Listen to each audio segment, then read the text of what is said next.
So my story starts in 2015 when my then 24-year-old son, Alex Smith, was diagnosed with type 1 diabetes. He knew that having a chronic illness like type 1 diabetes was going to be expensive, but we absolutely had no idea how expensive that disease was going to be once he aged off of my health insurance.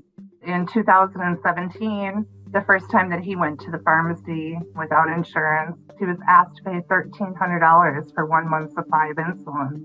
Because he didn't have $1,300 in the bank account, he went home without his insulin. And unfortunately, Alex's body was found a few days after he left the pharmacy. Alex was 26 years old. He had a full life ahead of him. He had goals and dreams. He had a young child at home. He should still be here. He should still be alive. And so should all of the other people who have died needlessly because they couldn't afford insulin.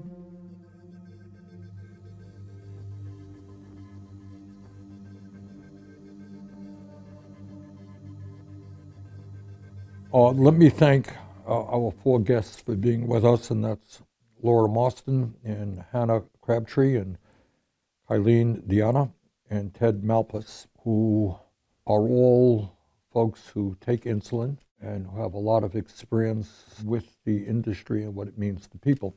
Tell me what the life of an insulin user is. How does it impact your life? You know, it's different than taking an aspirin when you have a headache, right? All right, so what goes on? Who wants to start that off? It's like playing a game of Tetris while you're doing everything else in your life, and you can't lose that game of Tetris. So you have to know what your blood sugar is all the time. What does that mean all the time? How often during the day do you have to know? I am fortunate enough to have a CGM that tells me it every 5 minutes. So it really is a full-time job on top of, you know, your normal life and your other full-time job. Laura pretty much touched it. It's literally everything. It's like a heartbeat. You know, everything that we do, anything that we breathe in, like everything, our blood sugar is based around it. You know, sitting here being anxious, we're checking our blood sugar, right? So it's an everyday, all day. Even when we're asleep, it's we have to know what's going on. And does your blood sugar, and help me out here because I don't know much about it, your blood sugar fluctuate a whole lot during the day? Yes, Constantly. There's some concept of diabetes math, right? Like I know generally how much insulin I need to take to eat X amount of carbs, right? But like the math is never consistent. And so you're dealing with this very unpredictable disease with all of these like different factors that go into it like 24/7, and the consequences like are definitely like life or death. Like you go too low, as Ted said, you've got coma, strokes, all that. You go too high, you run the risk of DKA. Like there's serious. You're in the risk of what? DKA. Oh, you got to explain that to people. If you don't have enough insulin in your body, you can't convert food to energy. And what happens is diabetic ketoacidosis, which I unfortunately have been in more times than I care to admit to. But it is, your blood turns acidic. And what happens to you? You get violently ill. You start, for me, I throw up every minute or two until I get hospital treatment. And if you're not in the situation, It necessarily requires hospital treatment? Every time I've been in DKA, I've been put into the intensive care unit. Wow. Is that a common experience? Yes, I was in DKA, not because because I rationed insulin, but did it unknowingly. I was misdiagnosed.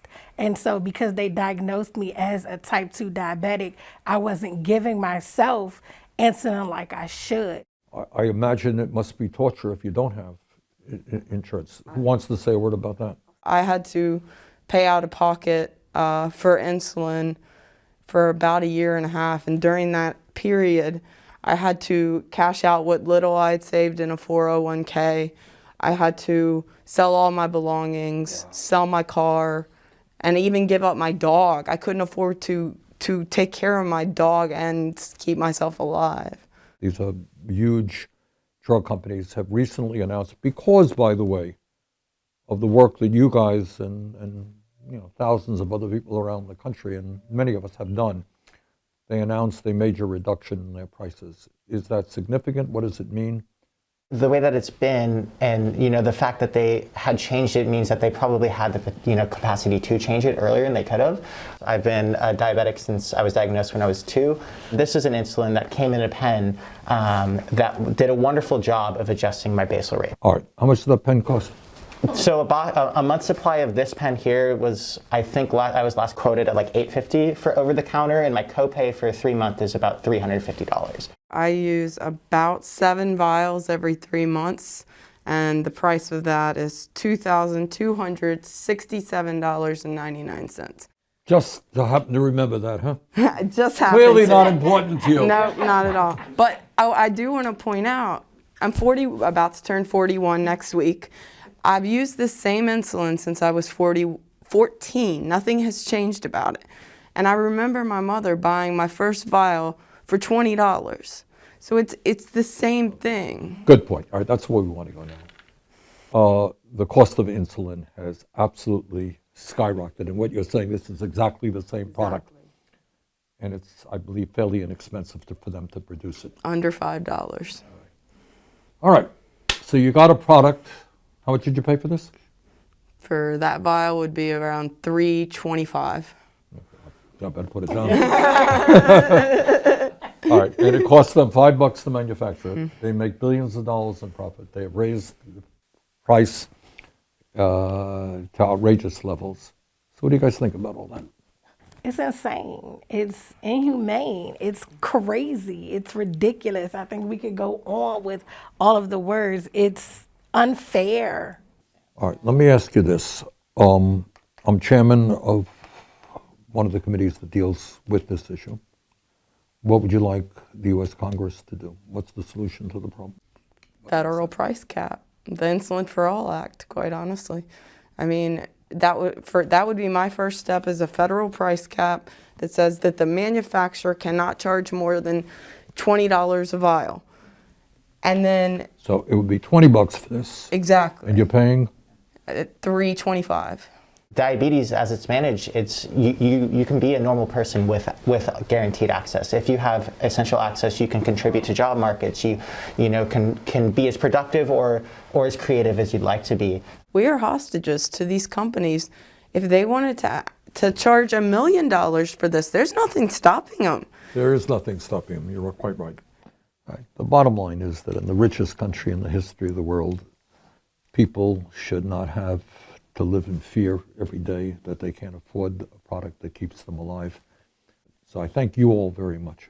You have represented millions and millions of people, and we got a little bit of momentum now. We got to keep it up. And I hear your concerns that you don't quite trust the goodwill of the drug companies. I share that concern. Okay. Anything else? Good. All right. Well, thank you all very much. Okay.